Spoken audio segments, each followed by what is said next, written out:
was born and raised in the Ottoman Empire. Everyone called it home, but I didn't. I didn't feel equal or worthy enough to be in a place of such prejudice. There was little food for poor people like me, and almost no rich person wanted to help.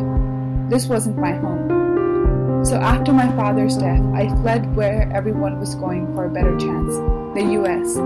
I saw opportunity in there, and I saw no opportunity in my empire.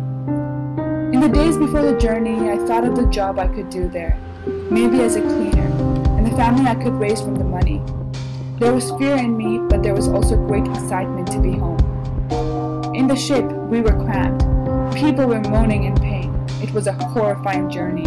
Stenches filled the moist decks, and I felt ache spreading through me. But I believed that once I reached Ellis Island, everything would be worth it.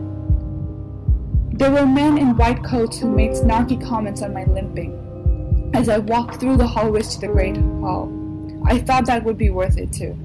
The exhaustion had taken over me, and stayed until the interview in the Great Hall.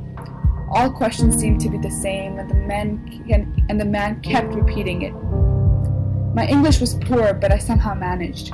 I managed to convince him to get through and find the life I wanted.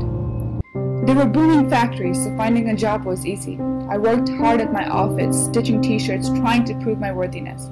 I worked until I realized that I was working too hard. We weren't allowed to move. Oftentimes I would get sick, but I would continue.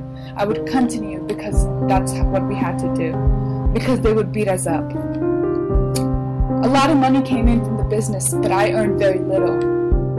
Just enough to feed myself one meal a day. My apartment was so dirty, so unneat that I had to just go into the park and think about where I was. I'd had a dream of finding a job and a home, but all I could do was imagine a ladder whose base I was stuck at.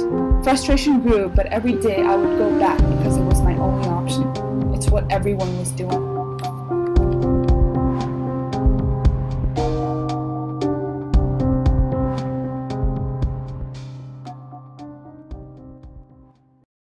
Created using Powtoon.